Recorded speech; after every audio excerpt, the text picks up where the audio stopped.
자, 윤석열 대통령의 입을 자처하고 있는 국민의힘 윤상현 의원이 오늘 이렇게 밝혔습니다. 대통령께서 무슨 면담 없이 바로 조사 방으로 들어갔습니다. 그래서 이대한 부장검사님이 와서 인사드렸고 그다음에 이제 변호인 두 분 입회하에 조사를 받기 시작했다. 오늘 조사에는 변호인 누가 동석하셨나요? 변호인 두 분 들어가셨는데 윤곽근 변호사하고 또 한 분 들어갔습니다. 수처장하고 대통령이 티타임을 한다거나 그런 건 없습니다. 바로 들어가셨죠. 없다는 입장 일관되게 유지하고 계시는데 예. 금일부터 진행되는 조사에서 아마 제 생각에는 아마 진술을 안 하실 것 같습니다. 오늘 조사는 어떻게 진행된다고 들으신 바가 있을까요? 일단은 아마 시작하셨다가 거의 잠을 못 주무셨다고 그러시더라고요. 1시에 주무셨다가 일찍 2시 반에 전화가 와서 깨셨고 그래서 아마도 잠이 부족하신 것 같고 또 아마 시장도 하실 거고 그래서 아마 그 부장검사님이 최대한 예우를 해주면서 조사를 아마 하지 않겠나. 윤상현 의원이 윤석열 대통령을 위해 아침에 샌드위치를 준비해갖고 그거 드시고 출석했다라고 얘기는 했습니다. 그 목소리는 들려드리지 않았습니다만 보면 보통 이제 거물급들 또 유명인들이 그 검찰에 조사를 받으러 가면 티타임이라는 걸 보통 하지 않습니까? 오늘 그 절차도 건너뛰었다고 하는데 그 이유는 뭘까요? 먼저 사실 윤상현 의원이 명태균 게이트 이후에 이제 윤석열 대통령과 거의 한 몸처럼 하는데 저는 개인적으로 저렇게 대변하는 건 부적절하다는 말씀드리고요. 티타임은 말씀드렸지만 그것도 예우의 차원이기도 하고 예. 죄는 또 미워하되 또 사람은 또 미워하면 되지 않지 않습니까? 그래서 티타임이란 게 간단하게 차를 한 잔 하시는 것보다는 티타임을 통해서 좀 더 이제 양심과 그리고 이제 서로에 대한 전략도 한번 서로 의견 교환하고 소통도 하고 전략에 대한 탐색전이라고 저는 생각하는데요. 이 티타임을 생략했다는 것은 사실 윤석열 대통령 입장에서는 이 영장 자체에 대해서 좀 과하다, 조금 나에 대한 예우가 없다는 걸 뛰어넘어서 불법이다라는 것을 강조하고 있거든요. 그래서 티타임 자체에 대해서 응하지 않는 것은 처음부터 끝까지 어떤 결론이 나오더라도 불법임을 정당화하기 위한 하나의 행위라고 저는 생각하고 있습니다. 예, 이명박 전 대통령은 2018년 3월에 특수 1부장실에서 한 10분 넘게 티타임을 했었습니다. 당시에 검사 3명, 변호인 4명이 있었고요. 2017년 3월에 박근혜 전 대통령 탄핵소추 이후에 검찰에 출석해서 조사를 받을 때 조사실 바로 옆에 있는 휴게실에서 10분 정도 티타임을 했고요. 검사 1명과 변호인 2명이 입회해서 같이 있었습니다. 하지만 윤석열 대통령은 별도의 티타임 없이 바로 차장검사와 현재 부장검사를 통해서 조사를 받고 있습니다. 자, 첫 번째 조사에 나섰던 차장검사 누군지 많이들 궁금하실 텐데 윤 대통령이 임명했던 이재승 공수처 차장입니다. 저희가 과거, 그러니까 계엄 선포 직후에 공수처에서 브리핑했을 때 이재승 차장의 목소리 준비했습니다. 공수처는 특히 누구에게도 수사에 대하여 보고하거나 지휘를 받지 않는 독립수사기관입니다. 공수처는 국가적 중대 사건에 대하여 모든 노력을 다해 지휘 고하를 막론하고 엄정한 수사를 진행할 것입니다. 사건을 이첩받으면 오로지 국민만 바라보고 법과 원칙에 따라 철저히 진상을 규명하겠습니다.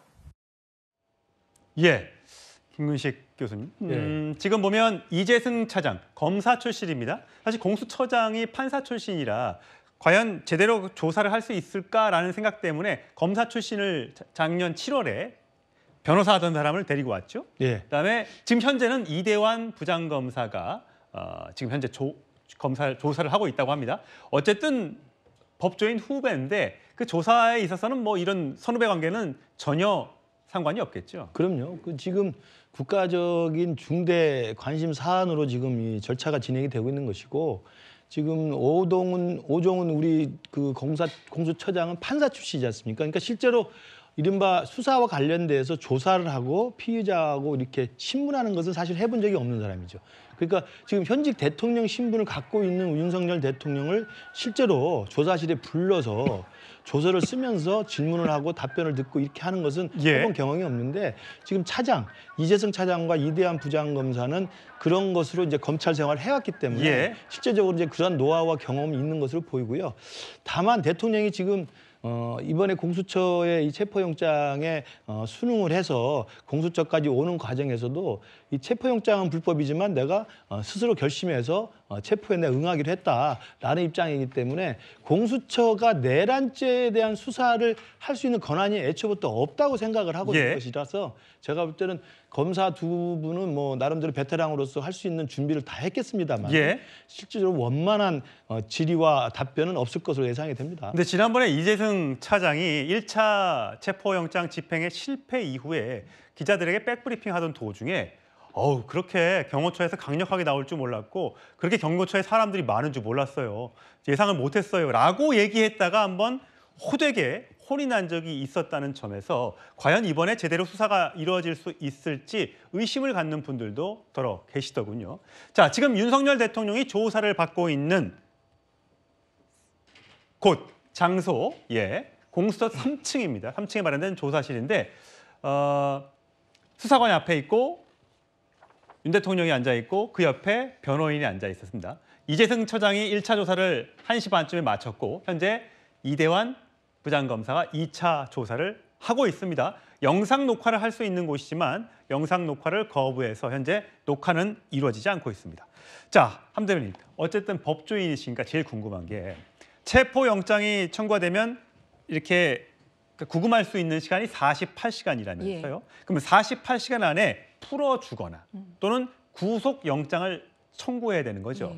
그럼 구속영장을 체포영장을 발부받았던 서부지방법원에 청구하게 됩니까? 아니면 윤석열 대통령 측에서 그동안 주장했던 서울중앙지법에 청구하게 됩니까? 사실 저는 이번에 구속영장 청구를 할 땐 당연히 서울중앙지방법원에 청구를 해야 된다고 생각을 합니다. 이제까지 계속 그 공수처가 또 계속 문제를 낳았던 부분이 영장 쇼핑이었지 않습니까? 사실 서부지방법원 같은 경우는 예외적인 경우에 이제 할 수 있는 부분인데 왜 원칙을 놔두고 굳이 또 서부지방법원에 이렇게 영장을 청구를 해서 이런 문제를 일으켰느냐 이런 부분이 되게 많았습니다. 그렇기 때문에 이게 더 이상 뭐 절차적으로 불법 이런 부분은 소지가 없고 논란의 소지가 없게끔 하려고 하면 이제라도 구속영장 청구를 하는 것은 이제까지 다 모든 이제 대통령이나 아니면 또 지금 관련자들에 대한 모든 이제 청구도 서울 중앙지방법원에 청구를 했었거든요. 그렇기 때문에 원칙으로 돌아가서 서울중앙지방법원에 청구를 해야 되는 것이 맞다고 생각합니다. 만약에 서부지법으로 청구를 해도 되긴 되는 겁니까? 되긴 되겠죠. 지금도 체포영장 같은 경우에도 청구를 했기 때문에 그리고 또 발부를 했지 않습니까? 그런데 이게 또 논란이 있었던 게 서부지방법원에 하려고 하면 예외적인 부분이었기 때문에 왜 그렇게 했을까? 한 번 또 기각을 당해서 다시 서부지방법원에 이렇게 영장 쇼핑처럼 내려온 것이 아닐까? 이런 부분이 또 논란이 있었지 않습니까? 그렇기 때문에 공수처장은 아니라고 했습니다. 그런데 그런 부분에 대해서 뭔가 추가적인 기재라든지 이런 부분이 좀 필요할 것 같고요. 이번에 사실 현직 대통령에 대해서 이렇게 조사를 위해서 이렇게 2차적으로 대대적으로 체포영장 집행을 한 만큼 더 이상의 논란이라든지 양쪽에 이제 탄핵을 찬성하고 탄핵을 반대하고 그런 여러 국민들이 다 지켜보고 있는 만큼 더 이상의 논란이 있는 그런 절차적인 그런 진행은 하지 않았으면 하는 바람입니다. 김직전 대변인. 지금 윤석열 대통령을 관저에서 만나고 온 국민의힘 의원들의 일부 증언을 들어보면요. 굉장히 의연했고 본인이 체포 또는 구속될 것도 지금 생각하고 있는 듯한 모습을 보였다라는 얘기가 나오고 있습니다. 과연 구속영장을 청구하게 되면 현직 대통령이 감옥에 가게 되는 감옥에서 재판을 받게 되는 그 일이 일어나겠습니까? 혹자는 과거에 이재명 대표가 여러 가지 혐의로 구속영장이 청구가 됐을 때 기각이 됐지 않습니까? 영장 심사 단계에서 도주 우려가 없고 일부 다툼의 여지도 있고 일부 혐의는 소명되나 등등의 이유로 구속이 안 됐던 야당 대표였기 때문에 안 됐는데 현직 대통령을 도주의 우려도 없는 구속이 될까라고 생각하는 분들도 계시는데 어떻게 생각하세요? 글쎄요, 제가 뭐 법조인은 아닙니다만 그동안 이런 사례들을 통해서 우리가 이제 많이 들었던 거 있지 않습니까? 구속영장이 발부될 때에는 사건의 중대성, 그리고 도주의 우려, 증거인멸의 우려, 예. 뭐 이런 세 가지의 사안을 가지고 판단을 한다고 하는데, 일단 그동안 윤석열 대통령께서 보여주셨던 모습, 그러니까 예를 들면 소환에 응하지, 세 차례의 소환에 응하지 않았고, 그래서 결국은 두 번에 걸친 체포영장 집행 시도 끝에 구인 절차를 해왔다라는 것, 이 부분이 만약에 재판부에서 보실 때는 지금 다시 만약에 구속영장을 발부하지 않았을 때 또다시 이 용산 관저를 요새화하고 거기에서 앞으로 향후의 재판 과정에 불응이라든지 이런 부분들이 있을 수 있다라는 것 하나 하고요. 그다음에 이 사건의 중대성, 이게 뭐 과거 이재명 대표 얘기를 자꾸 이제 비유를 하는데, 예. 이재명 대표하고는 비유가 될 수 없는 지금 내란 혐의의 우두머리 지금 그 혐의를 받고 있는 거 아닙니까? 그렇다면 이 사건의 굉장한 그 심각한 중대성을 고려해 볼 필요도 있다. 그리고 또 한 가지는 이제 증거 인멸 같은 경우에 이미 사실은 많은 이 사건의 중요 임무 종사자로 지목되어 있던 사람들이 구속 기소되었고 지금 이제 재판 과정에 들어가기 때문에 예. 사실상 뭐 증거 인멸 부분은 그렇게 크게 우려할 건 없다라고 하지만 예. 그럼에도 불구하고 지금 변호인들이 여전히 또 계속해서 이 사건을 부인하고 있지 않습니까? 심지어는 12.3 비상계엄이 뭐 통치 행위다 이런 식으로 지금 사건의 모든 부분을 부인하고 있는 상황이기 때문에 여전히 이 부분에 있어서도 재판부는 좀 엄중하게 따져볼 필요는 있을 것 같다라고 생각이 되고요. 예. 제가 그 예측컨대는 지금 이러한 말씀을 종합해서 구속영장을 발부하지 않을 사유는 없어 보인다. 저는 뭐 개인적으로 그렇게 추측하고 있습니다. 함대변인 법조인이시니까 정말 그렇습니까? 그러니까 도주 우려가 없고 증거 인멸의 우려가 낮은데 사안의 중대성이 크다. 그럼 3개 중에 1개가 만약에 해당이 된다. 이랬을 때 판사들은 어떤 판단을 하게 됩니까? 당연히 사안의 중대성도 보겠지만 가장 중요한 것은 사실 도주의 우려라든지 증거인멸의 우려입니다. 그렇기 때문에 이재명 대표가 예전에 이제 구속영장 나왔을 때 기각이 됐던 부분이 나는 이제 거대 야당의 이제 대표기 때문에 도주 우려가 없다. 내가 가면 어딜 가느냐 이거죠? 예. 그렇기 때문에 지금 대통령 같은 경우는 현직 대통령인데 사실 도주의 우려가 전혀 없고요. 그리고 증거인멸의 우려도 아까 말씀해 주신 것처럼 사실 이미 다 여러 관련자들이 진술을 다 해놓은 상태입니다. 그렇기 때문에 증거인멸도 없는 상태이고요. 또 지금 또 탄핵 재판을 또 받고 있는 상황입니다. 그런데 지금 이제 어떻게 보면 내일 저희 탄핵 재판이 또 있는 상황인데 변론길이 잡혔죠. 그렇죠. 근데 출석을 또 못할 그런 사유가 또 생겨버렸습니다. 그렇기 때문에 탄핵 재판도 사실 상당히 중요한 재판입니다. 그렇죠. 현직 대통령의 면직을 이제 결정하는 그런 재판인데 그런 부분 때문이라도 사실 구속영장이 청구되지 않을 거라고 저는 생각이 듭니다. 구속영장을 청구하더라도 기각이 될 것 같아요. 기각이 될 거라고 생각됩니다. 예. 저는 법조인이 아니지만 그 구속 사유가 차고도 넘친다고 보는 것인데요.